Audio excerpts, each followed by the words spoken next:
Na pewno najdziwniejszą częścią DLC Ruin, na którą wszyscy zwrócili uwagę, to cała ta nierealistyczna, magiczna technologia AR. Cassie po prostu zakłada sobie na twarz maskę i dzięki temu może przechodzić przez ściany z jakiegoś powodu. Fazbear Entertainment bardzo do serca wzięli sobie słowa rozszerzona rzeczywistość. No i chciałem to sobie jakoś spróbować wyjaśnić. Tak trochę na siłę, trochę dla zabawy, bo czemu by nie. Doszedłem do wniosku, że może w Pizzaplexie pewne przedmioty zostały zmodyfikowane w taki dziwny, futurystyczny sposób. I te przedmioty reagują na maskę Vani. Kiedy maska jest aktywna, przechodzimy przez ściany. Nawet roboty czasami przez ściany przechodzą. I miałoby to sens, ale zaraz potem pojawiają się portale. Fazbear Entertainment zakrzywia przestrzeń i w tym miejscu to ja już odpadam. Ta technologia jest po prostu abstrakcją. Nie ma na celu być zrozumiała. Jeżeli ją akceptujemy, to jest bardzo fajna. Tak wydaje mi się, powinniśmy na nią patrzeć.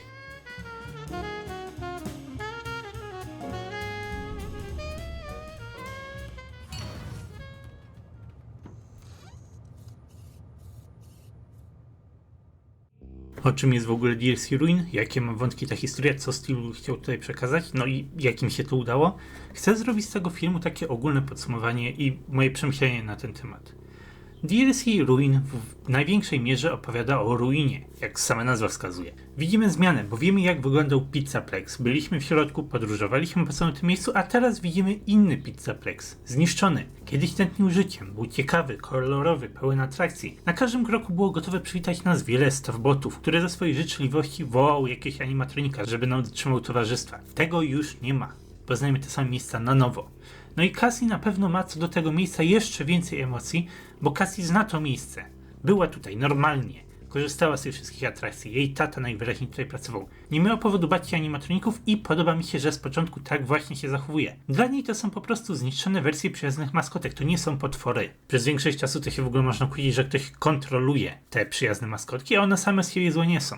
Podoba mi się też to, że choć Pizzaplex stał się taki martwy, pusty, to coś w nim zostało. Coś wciąż w nim żyje, animatroniki. Te roboty nie są już pod kontrolą Vani, nie mają jakiegoś konkretnego celu, ale wciąż mają swoje oprogramowanie i osobowość. Próbują się odnaleźć, choć chyba nie do końca rozumiem, że zostali porzuceni, że lokacja nie funkcjonuje. Są słabe, powolne, ale są wciąż zabójcze. No i choć nie ma tutaj glitch trapa i Vani, to pojawia się ten system MXIS, który też korzysta z ich siły, ale trochę inaczej. Każdy ma swoją historię, bo taki księżyc na przykład przyjął pełną kontrolę nad swoim ciałem, uwięził słońce we wiecznym śnie, jak to sam to nazywa. Małe Musicmeny siedzą w grupach, Roxy wciąż pamięta grzechy i chce zemsty, chce odzyskać swoje oczy. Cały ten świat wciąż żyje, choć jedynie sam z siebie, bez większego celu. Podoba mi się ta historia. Steel rzucił masę ciekawych pomysłów w to DLC i każdy pokój jest pełen fajnych szczegółów do znalezienia.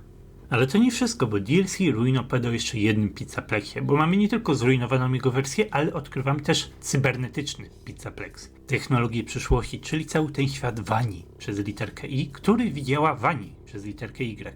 Patrzymy się jej oczami i jest tutaj znacznie więcej niż na pierwszy rzut oka się wydaje. Ta technologia nie ma za dużo sensu, ale nie musi go mieć. Świat przyszłości ma technologię, której nie rozumiemy. Trzeba to zaakceptować, żeby dobrze się bawić. Jak już sam Helpy powiedział, wciąż znajdujemy się w prawdziwym świecie, ale Fazbear Entertainment go usprawnił, zmodyfikował. W jakiś sposób cybernetyzowali rzeczywistość. Ale no, wyjaśnia nam to parę rzeczy, które poznaliśmy w podstawce gry. Na przykład szum, który widzimy dookoła Vani, najwyraźniej jest tłumaczony tą technologią. Freddy jej nie widzi w ogóle, a my widzimy taki zniekształcony obraz. Przyjrzyjcie się też Daycare Attendantowi w jego sekcji, bo to jest ciekawa sprawa. Jedna jego część istnieje w prawdziwym świecie, a druga część śpi, czyli siedzi w tym cybernetycznym. Spójrzcie na niego i załóżcie maskę. Podejdźcie do niego mając na głowie maskę. Jeśli gada, to nagle przestanie gadać po założeniu maski. Bardzo ciekawy wątek. Słońce prosi nas tam o pomoc tylko dlatego, że akurat z tej maski korzystamy. Tylko dlatego może się z nami skontaktować. No i dużo o tym wymiarze Vani można mówić, bo cały Pizzaplex jest z nim zintegrowany, zwłaszcza na przykładzie Daycare Attendanta. Więc to nie jest tak, że system Vani był używany wyłącznie przez Vani. Cała serwerownia do kontroli Pizzaplexa znajduje się wewnątrz tego wymiaru i nawet maski się ściągnąć tam nie da. No i słowa Helpiego też za tym świadczą. Normalni pracownicy najwyraźniej też z tej technologii korzystali, przynajmniej zanim zginęli, zanim zostali zastąpieni staffbotami. A poza tym wydaje się też, że klienci korzystali z tego miejsca. Masa hologramów po prostu upiększa to miejsce i raczej nie zostało to stworzone wyłącznie dla pracowników. Oczywiście klienci pewnie żadnych chipów w mózgu nie mają, ale może być jakiś kask lub zwyczajna aplikacja w telefonie. Znajdźki AR mogły istnieć dla klientów na przykład i takie osoby pewnie wierzyły, że to jest zwyczajna aplikacja w telefonie. My już wiemy, że tak nie jest. Jestem odrobinę zawiedziony tym, że Princess Quest nie jest częścią tego świata Vani, bo mógłby na spokojnie nim być. Moglibyśmy znaleźć jakiś tajemniczy korytarz, a na jego końcu byłby znajomy nam drzwi z Help Wanted. ale otwarte. Pokój jest pusty, potwora już nie ma. Fajnie byłoby coś takiego zobaczyć, ale no niestety tak nie jest. Tak czy tak, Vani jest ważnym elementem tej gry i całego Pizzaplexa. Można by powiedzieć, że Vani się w tej grze znajduje, bo teraz my nią jesteśmy. MX walczy z Cassie, ale z jego perspektywy jego przeciwnikiem jest sama Vani. No i można też śmiało powiedzieć, że DLC Ruin opowiada o Cassie. Bo mówiłem to już w przypadku podstawki Security Breach.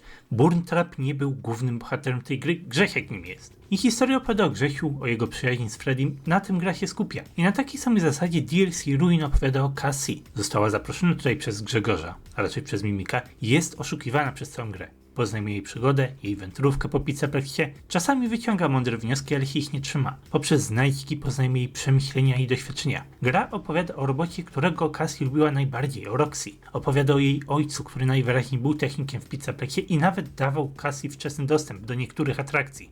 Cassie bardzo lubiła to miejsce. Ma wyjątkowo ludzkie reakcje na wszystko, co się dookoła niej dzieje. Jej postać została fajnie rozwinięta w przeróżne strony i ciężko jest stwierdzić, która z tych rzeczy okaże się istotna jeszcze później, bo cliffhanger na koniec DLC insynuuje, że to jeszcze nie jest koniec jej historii. Ma Vani implant w mózgu, Roxy się do niej odzywa, jest uwięziona i nie wiemy, czy w ogóle żywa. No i po raz ostatni DLC Ruin opowiada o Mimiku. Cassie zostaje przywołana do Pizzaplexa przez Grzesia i ten Grześ czeka tam na ratunek.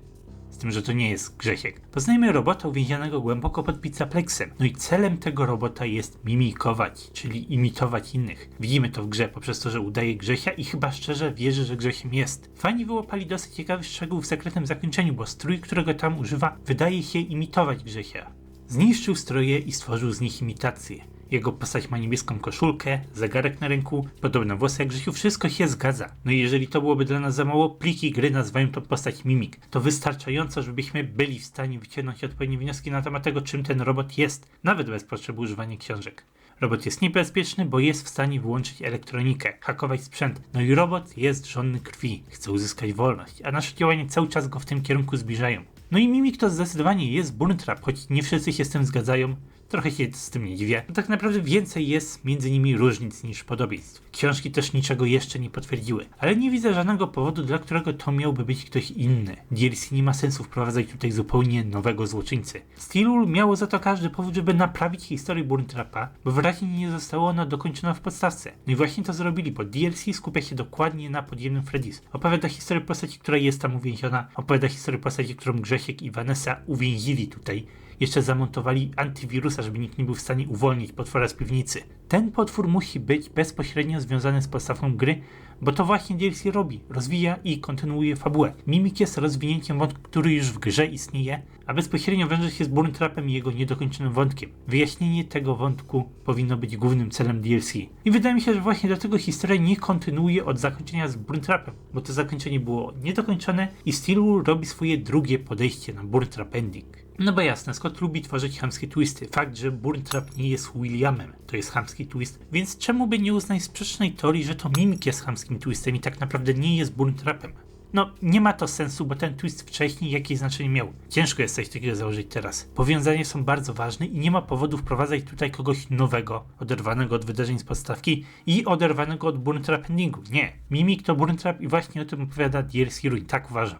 No ale poza tymi 4 wątkami był jeszcze jeden cel, który Steelwool sobie nałożyła. DLC Ruin miało naprawić też wizerunek firmy. Pokazać, że zrozumieli błędy, które doprowadziły do stanu Security Breach i udowodnić, że potrafią lepiej. Dużo się zmieniło od 2021 roku. Firma się rozrosła, znacznie ostrożniej podeszli do planowania i wprowadzania w życie pomysłów dookoła tej gry. No i z technicznego punktu widzenia jest znacznie lepiej. Nie ma wypadania za mapkę co chwilę, nie ma Glamrock Freddy'ego teleportującego się po całej okolicy, no i gra ma kilka błędów. Czy spadliście z drabinki na samym początku gry tak samo jak ja? Parę rzeczy się znajdzie. Ludziom udało się wypaść poza mapę, ale tym razem musieli się przy tym wysilić. Ale takie błędy to zawsze będą, nawet jeżeli gra była niesamowicie dopracowana. Spójrzcie na speedrun jakiejkolwiek popularnej, dużej dopracowanej gry. Jedynym poważnym problemem jest fakt, że można sobie softlockować sekret związany z Wet Floor Sign botami. Więc jeśli nie chcesz powtarzać całej gry w kółko jak Markiplier, ostrożnie dezaktywuj każdego bota po kolei. Ale poza tym Steelwool bardzo się poprawił. Jeśli chodzi o gameplay, jest dosyć fajny. Prosty, liniowy, główne mechaniki skupiają się na puzzlach i dużo też polega na eksploracji, na znajdowaniu ukrytych security nodów, kiedy czas korzystania z maski jest limitowany.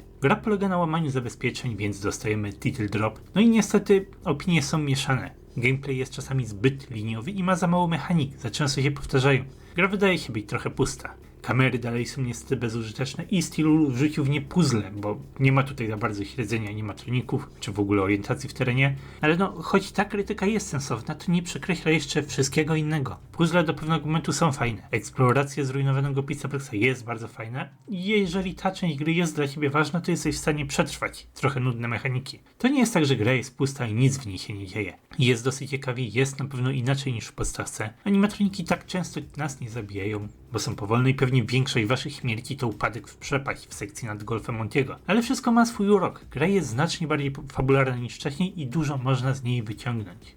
No właśnie, z fabularnego punktu widzenia ta historia jest znacznie jaśniej przedstawiona niż podstawka gry. Postanowili nie robić tutaj wielkiego open worldu z różnymi możliwymi ścieżkami, po prostu zrobili mniejszą, liniową historię. I dobrze, bo ta zbytnia ambicja doprowadziła do większości problemów w podstawce.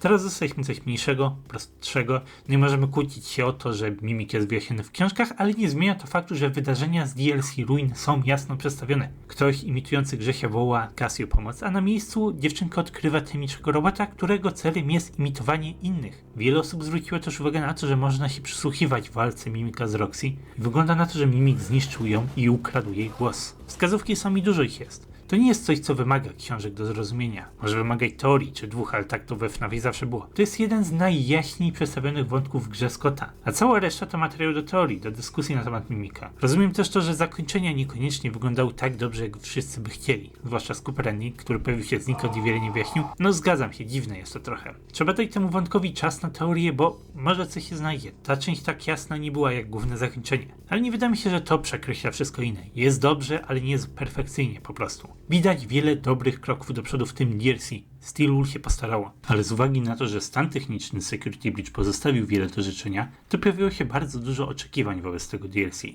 Czasami normalnych, czasami sporych, czasami bardzo specyficznych i no, Steel nie mógł zrobić wszystkiego. Gdyby próbowali zrobić wszystko, zadowolić każdego, to popełniliby te same błędy, które popełniła podstawka gry. Za dużo, zbytnia ambicja. No i wiele osób po prostu chciało, żeby Steel Studios naprawiło podstawkę oraz wykorzystali w jakiś sposób cały porzucony content. Ale no, nie tak to zazwyczaj działa.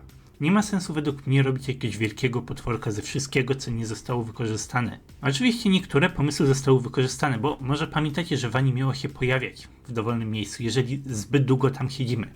Właśnie mniej więcej na takiej zasadzie działa MXIS w DLC. Ogranicza nam korzystanie z maski, musimy się śpieszyć, musimy być bardzo ostrożni. W Security Breach było też tak, że wiele części całej mapy w ogóle nie były dostępne. Masa korytarzy i pokoi nie była w użyciu, nawet nie dało się ich załadować. Bardzo mnie ciekawi, z ilu takich miejsc korzysta DLC, ale to ktoś musiałby całe porównanie zrobić. Fajnie byłoby zobaczyć ścieżkę, którą Cassie się poruszała. Ale no, Steel zrobił mniejszą liniową grę. Trochę za bardzo skupił się na eksploracji placówki, a za mało na gameplayu. Mechaniki i puzzle są trochę zbyt monotonne, często się powtarzają w ogóle. Ale jeżeli lubisz eksplorację i chcesz się dowiedzieć, jak lokacja się zmieniła, to będziesz się dobrze bawił, skupisz się na fabule. Jeśli nie, będzie ci się trochę dłużyło w drodze do celu, nie wszystkim się to spodoba. Nie jest to gra roku niestety. Ale widać, że jest lepiej, 3 kroki do przodu. Takim bardziej realistycznym oczekiwaniem wobec DLC była na pewno Wani. Wszyscy chcieliśmy ją zobaczyć, bo chcieliśmy, żeby dostała więcej czasu antenowego niż tylko te 2 minuty w głównej grze. Przez 3 gry budowali nowego złoczyńcę tylko po to, żeby zaatakował nas 2 razy i zniknął na dobre. Bez sensu. Wani nie była realnym zagrożeniem w tej grze. No i ja sam chciałem, żeby gra kontynuowała od Burnt Trap Endingu, ponieważ tam mogli się wykazać z Wani, ona wciąż była aktywna. Tak się jednak nie stało. Mój przedpremierowy filmik bardzo źle się zestarzał. Princess Quest to poprawne zakończenie i mogło to wiele osób rozczarować. Steelwool zrobiło co mogło. Mamy maskę Wani, to my stajemy się Wani, ale to oczywiście nie jest to samo. Nie ma złoczyńcy, z którym mielibyśmy walczyć. Nie ma tej Vanessy, która była budowana cały ten czas. Scott najwyraźniej patrzy na Wani po prostu jak na przedłużenie wirusa, Mimika. Dlatego można było sobie pozwolić ją usunąć. Ale no niestety rozczarowanie tak czy tak jest. Moim dużym oczekiwaniem było to, żeby gra dobrze wyjaśniła fabułę, żeby naprawili błędy Burnt Trap Endingu, żeby dało się normalnie rozmawiać o wątkach, które już krążyły po fandomie z powodu książek. No i dostałem to, czego chciałem. Już od samego początku Grzesiek zachowywał się bardzo podejrzanie. Twist był oczywisty, każdy youtuber mówił, że coś jest nie tak. Cassie została oszukana. Grzesia w Pizzaplexie w ogóle nie było podczas DLC. No i można się kłócić o książki, o przedstawienie fabuły, ale DLC Ruin zrobiło co mogło. Widzimy Mimika bez potrzeby patrzenia do książek i bardzo się cieszę, że to się rozwiązało. Ale bawi mnie też to, że dostaliśmy wielkiego endoszkieleta, który mówi: jestem Gregory. Pokażcie to zdjęcie komuś w fandomie rok temu, kiedy teorie Gregory Bota były popularne. Gregory Bot został potwierdzony, ale nie w taki sposób, w jaki myśleliśmy. Pliki gry nazywają Mimika imitującego Grzesia jako Grimik. Cieszę się też, że DLC kontynuuje ten motyw przyjaźni dziecka z animatronikiem. Myślałem, że Cassie będzie łaziła z Chiką, było w końcu Chica Chowder, ale jej walkie-talkie ma podobiznę Roxy i samo to już było mocniejszym argumentem. To widzieliśmy na trailerze. Roxy miała więcej sensu od samego początku. No ale nie działa to identycznie, jak to było w podstawce. Przez większość czasu Cassie jest sama, nikt jej nie pomaga. Roxy jest istotna dopiero pod sam koniec. Jest ulubionym animatronikiem Cassie. Robot pamięta dziewczynkę. No i nie atakuje wszystkiego jak popadnie. Chce zemsty na Grzesiu i kiedy słyszy głos dziewczynki, waha się. Pamięta Cassie, jest wobec niej przyjazna. Fajnie to zostało przedstawione. Choć wydaje mi się, że mogliby to zrobić trochę wcześniej i dać im trochę wspólnego czasu. Roxy mogłaby być przyjazną dla nas mechaniką. Dołożyłoby to coś nowego do gameplayu, a Mimik tak czy tak pod koniec wyskoczyłby z tym, że Roxy jest ostatnim security node'em. Ale no, nie będę na to narzekać. Jest jak jest. Podoba mi się relacja Roxy i Cassie. No i to tylko moje oczekiwania, ale pewnie jest ich więcej. A co wy chcieliście zobaczyć w DLC Ruin? Bloba może? Właśnie Blob bardzo pasuje do atmosfery zrujnowanego Pizzaplexa, więc trochę słabo, że go nie było. Ale wyszedł z podziemia, krąży gdzieś po Pizzaplexie, widzieliśmy go w jednym easter eggu i nigdy więcej. Szkoda, ale wciąż istnieje, wciąż jest aktywny i powróci w jakiejś przyszłej grze. Może chcieliście zobaczyć Glamrock Freddy'ego. W pewnym sensie go zobaczyliśmy, ale tylko jako bezmyślnego robota bez głowy. Nie spotkaliśmy się z przyjaznym Glamrock Freddym z podstawki. A może chcielibyście więcej staffbotów łażących po restauracji? No, jeśli tak, to cóż, nie oceniam. Komuś się mogło podobać bieganie pomiędzy staffbotami w podstawce, jak kto woli, nie? Ale no, zapraszam do podzielenia się własnymi przemyśleniami. Gra już wyszła chwilę temu i można to było sobie przemyśleć po swojemu. Dużo mocniejszych stron, dużo słabszych stron. Co komu się podoba, to już subiektywna opinia. Tak wygląda DLC Ruin. Jest parę ciekawych kierunków, w które ta historia idzie. Zrujnowany Pizzaplex, wymiar Vani, historia Casino i historia Mimika. Takie jest moje podsumowanie całej fabuły. Wciąż została nam masa szczegółów do omówienia i teorie z tego będą. Na następnym filmie omówię na przykład zakończenia. Ale tak ogólnie z gry to tyle. Przeszliśmy grę, słuchamy teorii, ale możemy już teraz zacząć czekać na następny projekt, czyli na Hellpointed 2, który wychodzi jeszcze w tym roku. Tak jak ostatni, gra pewnie będzie miała w sobie dużo więcej niż tylko serii minigierek. Chciałbym, choć jest to bardzo duże oczekiwanie, żeby ta gra wyjaśniła nam trochę Sister Location i temat duchów, które tam się znajdowały. Żeby Phantom MCI było poruszone, żeby moja teoria o Elizabeth została potwierdzona albo obalona. Choć no, nie robię sobie wielkich nadziei. Mam dla was jedną taką dosyć ciekawą teorię na temat Hellpointed 2. Uważam, że to już nie będzie gra VR. W sensie, no, będzie VR, ale to nie będzie gra VR o grze VR. Wydaje mi się, że wszystko będzie działo się w prawdziwym świecie, w atrakcji stworzonej przez Fazbear Entertainment, która będzie korzystała z tej technologii AR, podobnej do świata Vani. Będzie to prawdziwy budynek, coś podobnego do fangame'a Glitch Attraction, no i minigierki będą po prostu tutaj różnymi atrakcjami, różnymi pokojami. W trailerze widzimy to urządzenie Security Breach i ono insynuuje trochę, że to miejsce jest prawdziwe. Fuzz Orange będzie w użyciu, a więc powinno to być coś realnego. Pewnie będzie to fabularnie tłumacząc tak, że klienci tak czy tak wchodzą tutaj w kasku, a my możemy być pracownikiem, który ma po prostu wgrany chip. Taka jest moja prognoza, teoria na temat Hellpointed 2. A jeszcze powiem wam więcej w następnym odcinku po omówieniu zakończeń. Co myślicie? Ciekawy pomysł? Póki co, dziękuję za oglądanie. Jeśli jeszcze tego nie widzieliście, to obejrzyjcie ostatni odcinek na temat Mimika. A jeżeli Security Breach aż tak bardzo was nie interesuje, to obejrzyjcie ostatni filmik na temat pełnego traileru filmu FNAF. Do zobaczenia.